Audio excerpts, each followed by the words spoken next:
السلام عليكم ورحمة الله تعالى وبركاته. بسم الله والحمد لله. اللهم صل على سيدنا محمد وعلى آل سيدنا محمد. സർവ്വധരണീയരായ ഉസ്താദുമാർ, പ്രിയപ്പെട്ട മുതഅല്ലിമുകൾ, മറ്റെൻ്റെ ശബ്ദം ശ്രവിക്കുന്ന ശ്രോതാക്കളെ, ഇന്നിവിടെ ബുക്ക് റിവ്യൂവിനായി തിരഞ്ഞെടുത്തിരിക്കുന്ന പുസ്തകം സുഭാഷ് ചന്ദ്രൻ രചിച്ച മനുഷ്യനാമുഖം എന്ന കൃതിയാണ്. മാതൃഭൂമി വാരികയിൽ പ്രസിദ്ധീകരിച്ച നോവലിന്റെ ആദ്യ പതിപ്പ് 2010 ആദ്യമായി പുറത്തിറങ്ങുന്നത്. കേരളത്തിലെ പ്രസിദ്ധ പ്രസാധകരായ DC ബുക്സ് തന്നെയാണ് പ്രസ്തുത കൃതിയുടെയും പ്രസാധകർ. ഈ കൃതിയെ മറ്റു പല ഭാഷകളിലേക്കും മൊഴിമാറ്റം ചെയ്യപ്പെട്ടിട്ടുമുണ്ട്. ഇംഗ്ലീഷ്, കന്നഡ, തമിഴ് പോലത്തതിൽ. അതിൽ തന്നെ അതിന്റെ ഇംഗ്ലീഷ് പതിപ്പായ പ്രഫേഴ്സ് ടു മാൻ എന്നാണ് ഇതിന്റെ ഇംഗ്ലീഷ് പതിപ്പിന്റെ നാമം. അതിന് അവിടുത്തെ ഏറ്റവും വലിയ അവാർഡായ ക്രോസ് വേൾഡ് പുരസ്കാരം വരെ നേടിയെടുക്കാൻ കൃതി കഴിഞ്ഞിട്ടുണ്ട്. അങ്ങനെ ധാരാളം അവാർഡുകൾ ഈ കൃതി നേടിയിട്ടുണ്ട്. കേന്ദ്ര സാഹിത്യ അക്കാദമി അവാർഡ്, അതുപോലെ തന്നെ കേരള സാഹിത്യ അക്കാദമി അവാർഡ്, ഓടക്കുഴൽ അവാർഡ്, വയലാർ അവാർഡ്. അതിൽ തന്നെ വയലാർ അവാർഡിനെ കുറിച്ച് പരാമർശിക്കുമ്പോൾ വയലാർ അവാർഡ് കേരളത്തിലെ ഏറ്റവും പ്രായം കുറഞ്ഞ വയലാർ അവാർഡ് ലഭിച്ച എഴുത്തുകാരനാണ് ഈ പ്രസ്തുത എഴുത്തുകാരൻ സുഭാഷ് ചന്ദ്രൻ. ആകെ 407 പേജുകളാണ് കൃതിയിലുള്ളത്. അതിനെ 5 ഉപാധ്യായങ്ങളായി അദ്ദേഹം തിരിക്കുന്നുണ്ട്. 1 ധർമ്മം, 2 അർത്ഥം, 3 കാമം, 4 മോക്ഷം, 5 പര്യന്തം. ഇങ്ങനെ 5 ഭാഗങ്ങളായാണ് പ്രസ്തുത കൃതിയെ വേർതിരിക്കുന്നത്. ആ കൃതി ആരംഭിക്കുന്നത് തന്നെ പൂർണ്ണ വളർച്ചയെത്തും മുമ്പ് മരിച്ചു പോകുന്ന ഒരേ ഒരു ജീവിയാണ് മനുഷ്യൻ എന്ന ടൈറ്റിലോട് കൂടിയാണ്. മനുഷ്യൻ എന്ന ആശയത്തെ അതിമഹത്തരമായി കൃതി എക്സ്പോസ് ചെയ്യുന്നുണ്ട്.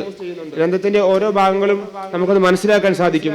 ഈ കൃതിയുടെ പശ്ചാത്തലം പരിശോധിച്ചാൽ ആ കഥ നടക്കുന്നത് എറണാകുളം ജില്ലയിലെ ആലുവയ്ക്കടുത്തുള്ള തച്ചനക്കര എന്നൊരു സാങ്കല്പിക പ്രദേശമാണ്.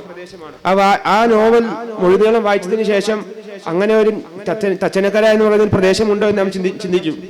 അത്തരത്തിൽ ആ നോവൽ നമ്മളിലേക്ക് ആഴ്ന്നിറങ്ങും. യഥാർത്ഥത്തിൽ അതൊരു സാങ്കല്പിക പ്രദേശമാണ്. പെരുന്തച്ഛന്റെ ഒരു മിത്തായി ബന്ധപ്പെട്ടതാണ് ഈ തച്ചനക്കര എന്ന ഗ്രാമം. ആ തച്ചനക്കര എന്ന ഗ്രാമത്തെ നോവലിസ്റ്റ് സൃഷ്ടിച്ചിരിക്കുകയാണ്. പെരുന്തച്ഛന്റെ നാടായ ഒള്ളൂക്കരയുടെ അയലത്തെ സ്ഥലമാണ് ഈ തച്ചനക്കര. അതിന് നോവലിസ്റ്റ് സ്വന്തം സ്ഥലമായ കൊടുങ്ങല്ലൂരിലേക്ക് ചേർത്താണ് ഈ കഥയിൽ ആ സ്ഥലത്തെ കഥാപാത്രമായി കൊണ്ടുവരുന്നത്. 1970 തുടങ്ങി നീണ്ട 4 വർഷത്തെ കേന്ദ്രം 4 വർഷത്തെ മനുഷ്യജീവിതമാണ്. 1970 തുടങ്ങി നീണ്ട 47 വർഷത്തെ മനുഷ്യജീവിതമാണ് നോവലിന്റെ പല ഭാഗത്തായി പ്രതിപാദിക്കുന്നത്. അദ്ദേഹത്തിന്റെ ഓർമ്മകളും പൂർവ്വകാലത്തെ കുടുംബവുമായുള്ള ബന്ധങ്ങളുമാണ് ഈ നോവലിൽ മുഴുനീളം ചിത്രീകരിക്കുന്നത്. ജയചന്ദ്രൻ എന്നതാണ് ഇതിന്റെ പ്രധാനപ്പെട്ട കഥാപാത്രം.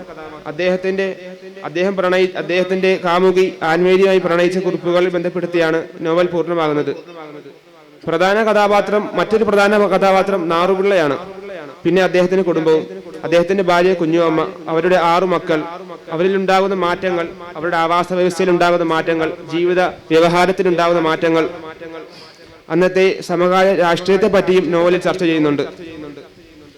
പിള്ളയുടെ കുടുംബവും തമ്മിലുള്ള പ്രശ്നങ്ങളിലും പിള്ളയും അദ്ദേഹത്തിന്റെ ഭാര്യ മക്കളുമായി നടക്കുന്ന പ്രശ്നങ്ങളും ഈ നോവലിനെ മുന്നോട്ട് നയിക്കുന്നുണ്ട്.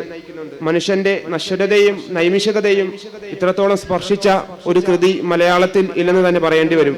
കാരണം ഓരോ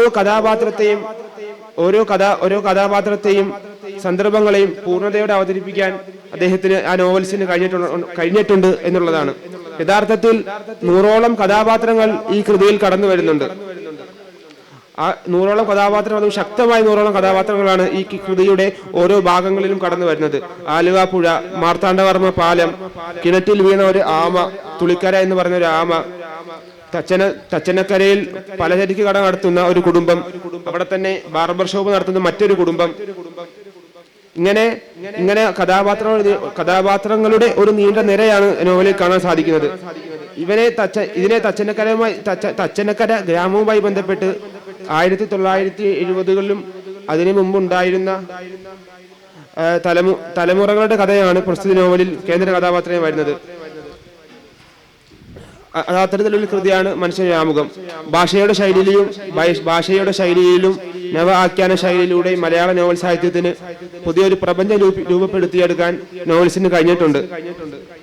വാമൊഴിയാൽ ലഭിച്ച നാട്ടറിവുകളെ ചരിത്ര ബന്ധിയാക്കുന്നുവെന്ന് നോവലിന്റെ പല ഭാഗങ്ങളിലും അദ്ദേഹം തന്നെ പറയുന്നുണ്ട്.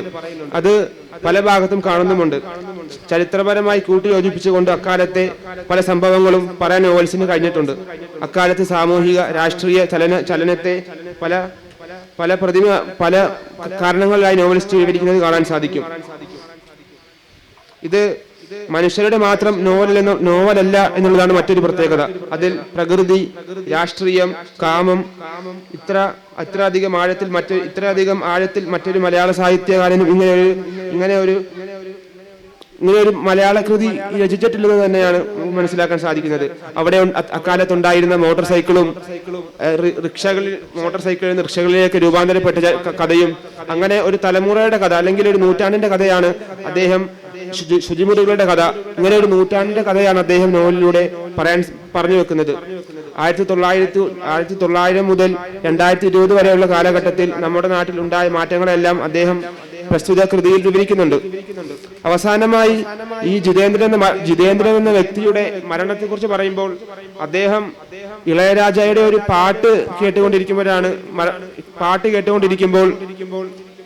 അദ്ദേഹം മദ്യം സേവിക്കുന്നുണ്ട്. അപ്പോഴാണ് അദ്ദേഹം മരണപ്പെടുന്നത്. അതിനെ വലിയൊരു ആഖ്യാന ശൈലിയിലൂടെ നോവലിൽ കൊണ്ടുവരുന്നുണ്ട് ഗ്രന്ഥകാരൻ. അത്തരത്തിൽ കൃതിയുടെ ഒട്ടുമിക്ക മേഖലകളിലും എല്ലാവിധത്തിലും ടച്ച് ചെയ്യുന്ന സാഹിത്യത്തിന് അത്യുന്നതമായ സ്ഥാനം കരസ്ഥമാക്കുന്ന നോവൽ തന്നെയാണ് മനുഷ്യന്റെ ആമുഖം എന്ന് പറയാതെ വയ്യ. പ്രിയമുള്ളവരെ, ആ നോവൽ വായിക്കാൻ നോവലിസ്റ്റ് പറയുന്നു, അദ്ദേഹം 12 വർഷക്കാലം ദീർഘമായി ഒരു സന്യാസ ജീവിതം അനുഷ്ഠിച്ചാണ് ഗ്രന്ഥം എഴുതി പൂർത്തീകരിച്ചതെന്ന്. ഇത്തരത്തിൽ സർഗാത്മകതയിൽ അത്യുന്നതമായ പദവി ലഭിക്കാൻ പദവി സൃഷ്ടിച്ചെടുക്കാൻ നോവലിസ്റ്റിന് കഴിഞ്ഞിട്ടുണ്ട്. ഒരിക്കൽ വായിച്ചു തുടങ്ങിയാൽ പിന്നെ വീണ്ടും വായിക്കാനുള്ള ഒരു ത്വര ആ നോവലിൽ ഉണ്ടാവുന്നുണ്ട്.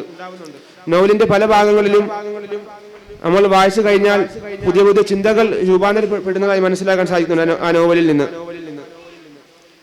പിന്നീട് ഇതിലെ പ്രധാന കഥാപാത്രമായ നാറുപിള്ളയുടെ മരണം സൂചിപ്പിക്കുന്നുണ്ട്. അദ്ദേഹം ഒരു കുളത്തിൽ അടിതെറ്റി വീണ് അവശനായി കിടക്കുകയും പിന്നെ ആകസ്മികമായി കുളത്തിൽ തന്നെ വീണ് മരണപ്പെടുകയും ചെയ്യുന്ന ഒരു കഥ അതിൽ പ്രതിപാദിക്കുന്നുണ്ട്. പത്രത്തോളം മനുഷ്യജീവിതത്തെ ആഴത്തിലും അതിന്റെ എല്ലാ തലങ്ങളും സ്പർശിക്കുന്ന ഒരു കൃതിയാണ് മനുഷ്യന്റെ ആമുഖം എന്ന് പറഞ്ഞുകൊണ്ട് ഞാൻ എന്റെ വാക്കുകൾ നിർത്തുന്നു. ആഖിറു ദഅവാന അൽഹംദുലില്ലാഹി റബ്ബിൽ ആലമീൻ. അസ്സലാമു അലൈക്കും വറഹ്മത്തുള്ളാഹി.